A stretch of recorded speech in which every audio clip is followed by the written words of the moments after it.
Two major political meetings took place last week, touching on the lawyer politics. And the two meetings are definitely going to shape lawyer politics moving forward. The first meeting which took place was between the Prime Cabinet Secretary Musalia Mudavadi and Fernandez Baraza, the Kakamega governor. Remember, the Kakamega governor was elected on ODM ticket. He defeated none other than Cleophas Malala. Cleophas Malala was William Ruto's candidate for the seat. And remember, Kakamega County was one of those counties where the elections were actually postponed to allow Kenya Kwanza governors to sail through. So Kakamega is significant, politically speaking, for William Samoei Arap Ruto. This is what Musalia Mudavadi posted. The government will actively and positively engage with all the devolved units to ensure development is accelerated at the county level. No county will be left out in our engagements. We are all Kenyans, and a united country is our call. Today, I engage the Kakamega Governor, His Excellency Fernandez Baraza, on matters development and how best the two levels of government can engage for the benefit of the great people of Kakamega. We shall have more of such engagement with the governors across the country. There is one thing which I want to assure you. In politics, nothing happens out of mere coincidence. This meeting came at a time when Fernandez Baraza had actually been summoned over some corruption allegation. And remember, even the Kotu Secretary General had met with Musalia Mudavadi. So those meetings are significant. Then, the other meeting which took place at Statehouse in Nairobi.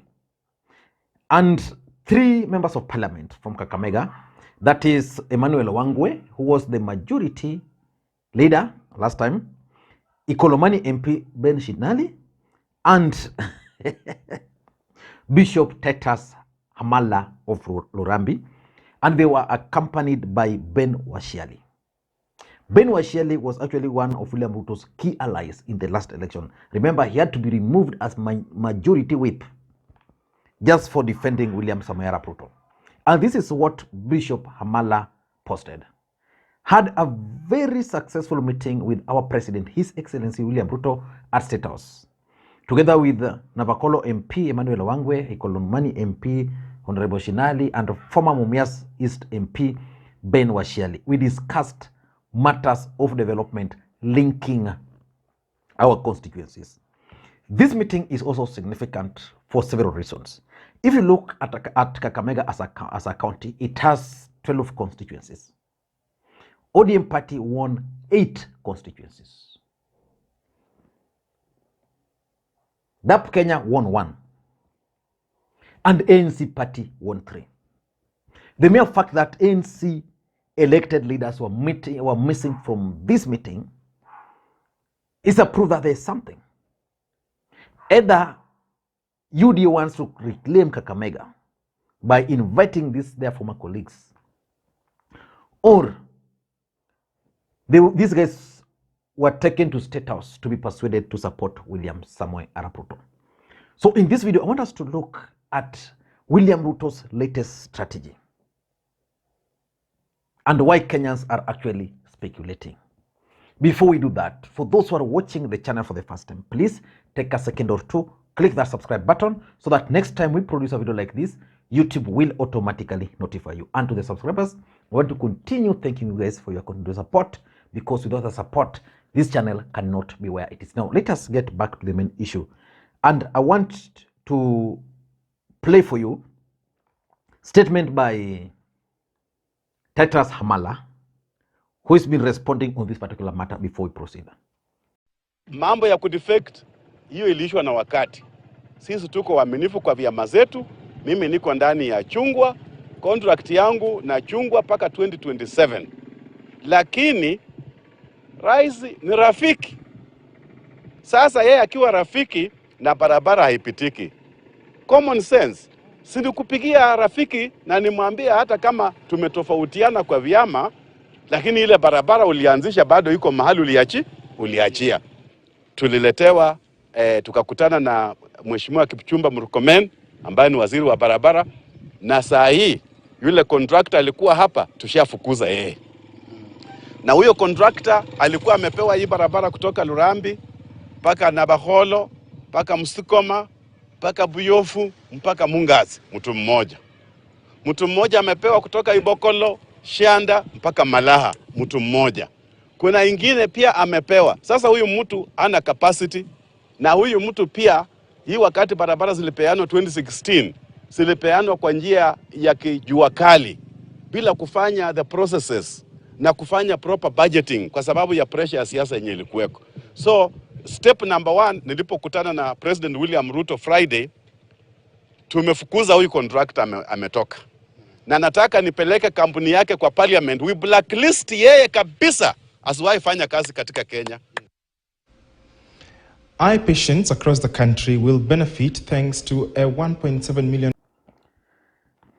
Now that's Bishop Titus Hamala explaining why they went there. But because in politics nothing happens out of mere coincidence, let me explain to you guys why that meeting took place. Number 1, it is William Ruto's strategy for 2027. The truth of the matter is that William Ruto understands one fact, that the way Mount Kenya region dumped Uhuru Kenyatta, he cannot rule out the possibility of the mountain dumping him. So he must have a fallback position. And his fallback position is that he can get, or he can chew into Raila Odinga's former strongholds. When you talk of Western Kenya, we talk of coast. Indeed, if you look at William Ruto's performance in the last election, he actually gained, despite the fact that Raila Odinga still managed to win in Western and also in coastal region. But William Ruto has this belief that if he can put more effort, he can easily consolidate the base. So that even if the mountain, some of them will leave him, then of course he will still have that luxury of replacing them with the support from the Western Kenya, which is the Luo nation, and from coastal region. And how will he be able to consolidate this support base? With the support of members of parliament. The truth is, William Ruto managed to enter into Mount Kenya using members of parliament. If William Ruto can be able to win the support of some of these members of parliament, then it means these members of parliament will open for him the door. For example, if you were to go to Lurambi, William Ruto will easily engage the member of parliament, initiate projects there, credited to him, the exact script he used in the mountain. So for me, I'm reading William Ruto as someone who is keen on consolidating to his, on consolidating Western Kenya as part of his 2027 strategy. Number 2 is that William Ruto probably is keen on consolidating former Jubilee Party. You know, Jubilee Party disintegrated just before the last election. Uhuru Kenyatta managed to remain with some. William Ruto managed to go with the majority. But these guys shared an ideology in 2017. So my thinking is that the reason why William Ruto identified these particular members of parliament, because they were previously in Jubilee, is because of the fact that he wants to try and bring back those former members of parliament who were in Jubilee. Most of these guys decided to remain in Jubilee because Uhuru Kenyatta was the president. They didn't want to go with Ruto, because going with Ruto would have meant that they were going to join opposition. So for me, I tend to think that Ruto is trying to target these specific members of Jubilee Party, former Jubilee Party, original Jubilee Party, members of parliament, then you want to persuade them to join his side. Number 3, I think Ruto is also keen on Kenya Kwanza legislative agenda. And what is Kenya Kwanza legislative agenda? Absolute majority in parliament, so that if there's anything, there's any motion, there's any bill they want to pass, they won't have any problem. So they are trying to persuade some of the members of parliament who are allied to Raila Odinga, but had their roots in Jubilee, those who feel that they were shortchanged. For example, someone like Emmanuel Wangwe was majority whip, majority leader. I think so. Sit whip or leader? Whip in the last parliament. Then after the election, it's now just there. You know, even the committees, probably they're not very happy. So William Ruto is targeting these people so that they can join, basically to vote with Kenya Kwanza in parliament. And number 4, basically, I think Ruto is also keen on trying to elevate Musalia Mudavadi as far as Western Kenya politics. And that's why I'm now reading Francis Atwoli. You know, if there's one man who was really embarrassed, it's none other than Musalia Mudavadi. William Ruto gave him a task to deliver. He promised to deliver 90%, or was it 70%? The truth of the matter is that Musalia Mudavadi was humiliated badly. Raila Odinga defeated him.